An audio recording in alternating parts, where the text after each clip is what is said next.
And do you know what this place is called? It looks quite chalky. Well, just the place where this whole system that the Time Lords have. Oh, right. No, what's it called? It's called the Matrix. Hello, and welcome to the Shallow Proclamation. My name is Thomas, and I'm joined by... Cool. And I'm excited to continue this very intriguing Time Lord story from 50 years ago. Yeah, nuts. 50 years, eh? Yeah.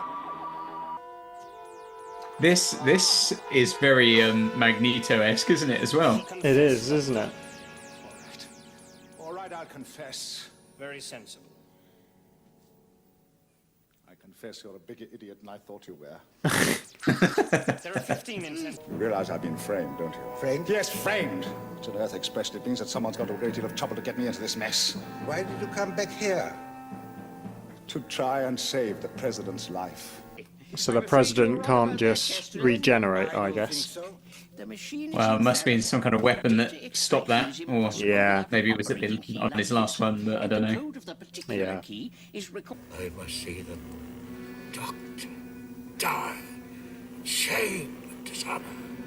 The design is great. It is, isn't it? Sort of desiccated skeletal look. Oh, that is a good set, isn't it? You see it like that. Chalk outline. That's quite funny. Brain cells. Trillions of electrochemical cells in a continuous matrix. And the cells are the repository of departed Time Lords.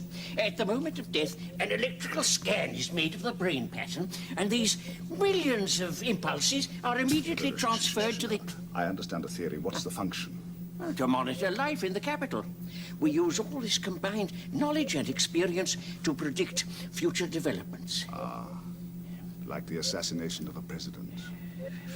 For some reason, that was not foreseen. Oh, yes, it was foreseen, and it was foreseen by me. How very clever. There's some slightly like a Minority Report-esque. It is, isn't it? The Things here, aren't they? precogs, yeah. Yeah. That's simply a brain... Or Final Destination. Yeah.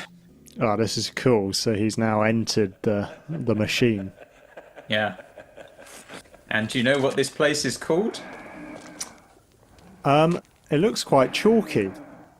Well, just the place where this whole system that the Time Lords have. Oh, right. No, what's it called? It's called the Matrix. That's amazing. Before the film. Absolutely. A lot of people say surely they stole ideas from this. That's amazing. Oh. That looked like quite a bad fall. Yeah, absolutely. It stopped. What? Brain activity. Look. That's if you die in the Matrix.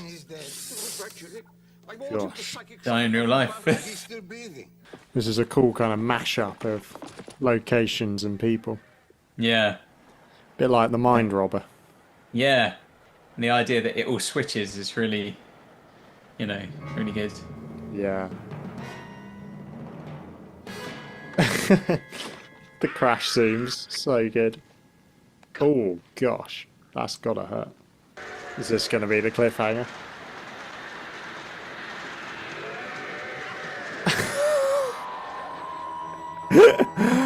Wow. Well, that was not what I was expecting. Yeah. What are your thoughts then? Yeah. Wow. That was a lot of fun. I couldn't help but wonder all this talk of presidential assassinations and like mapping the trajectory of the bullet and stuff. It's just quite interesting, isn't it? Given that the first ever Doctor Who episode came out very close to the JFK assassination. Yeah, literally the day after, yeah. I wonder if the idea was loosely based around that kind of paranoia. But yeah, I think it was a fun episode. The whole idea of the Matrix which we've never heard before. But maybe this is the original. Well, The you do get original. it. It does crop up in the modern era, like in the Capaldi era. Again, you get the sort of the Missy has a matrix data slice, that where she stores Yes. the dead, ready to be Cybermen and stuff like that. Oh, indeed. Yes. Is Um, that Dark Water? That episode. yeah, that's the Yeah. one. Yeah, yeah. Yeah. And I couldn't help but wonder if there was some either intentional or unintentional kind of biblical parallels to this, obviously, with the Doctor being wrongly accused. And there's that bit where they say it's custom to release a prisoner, Yeah, that's interesting. I never thought of that. which is quite a, yeah, and then I think the previous episode had a line about the assassin looking down the sight at the Doctor and talking about the innocent going to slaughter or something like that. And yeah, so yeah, just quite a lot of subtle lines in the dialogue that Robert Holmes has put in that maybe good food for thought. And when were you expecting the villain to be the Master? I wasn't actually, but come to think of it, it makes a lot of sense that he would be the villain in a Return to Gallifrey story. Yeah, and obviously it's been a good few years since, this is a big return, really, because obviously the Master was sort of written out of the show, really, with Delgado's passing, Yeah, which was sort of, what was it, Frontier in Space, wasn't it? So it was the season before, it was Pertwee's penultimate season.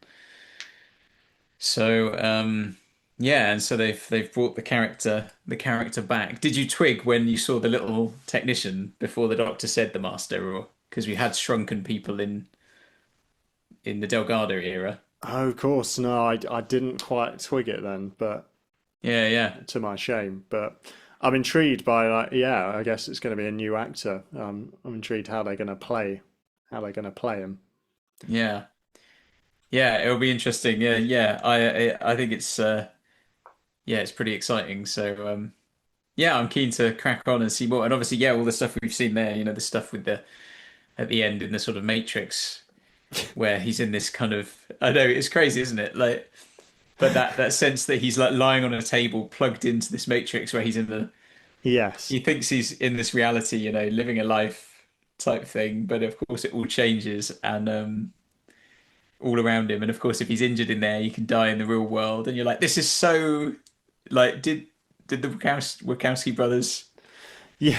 rip this off in some way, shape, or form? Like, like it's. Yeah. I mean, not only just the concept is there, but the fact it's called the Matrix as well. Yeah, it'd be intriguing to trace this kind of idea back because I think simulation theory and the fear that we are actually in a big simulation, I imagine that's been around a while, but this particular it's the fact that it's called the Matrix. Yeah, it's almost too many things to be coincidence, isn't it? But I mean, coincidences do happen, so it's quite possible. But That's true. yeah, I think the reason. So the thing I was thinking about it a bit during this story. The reason I think sometimes the story comes in with criticism is the Time Lords themselves. So there's I think the criticism I've seen leveled at it is that the Time Lords were really mysterious before this, and then this story really demystifies them, and they were seen as these sort of like almost mysterious godlike figures, and then when you get to Gallifrey, they're a bunch of stuffy politicians. And slightly incompetent. Yeah, Not great but I think perimeter. yeah, Robert Holmes, as the writer, I think he said he didn't like the portrayal of them as these sort of mysterious godlike figures because he kind of said, well, why would such a society like that produce so many criminals and renegade Time Lords if it was such a perfect place?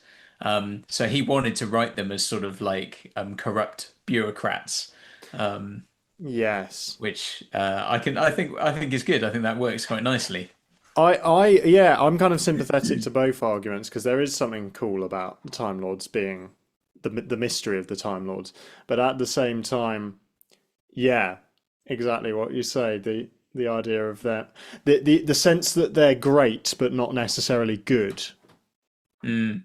and It's the like pulling Doctor back. can't fit in a sense because he is good. And so that's why he could never just because Doctor Who would be really boring if he just wanted to go back to Gallifrey and join the other Time Lords and work alongside them. There's like Yeah. something fundamentally incompatible between his philosophy and theirs. Because was it when they were first introduced in the show, there was a sense that they don't intervene in the affairs of other planets, whereas the Doctor's like, I think we should help people. Yeah, very much what we see. That's why the Doctor's sort of put on trial, isn't he? Like in the war games, it's very much that is the sentence or the accusation against him, meddling. Yeah. Yeah, but no, I agree. I'm sympathetic to both sides of it.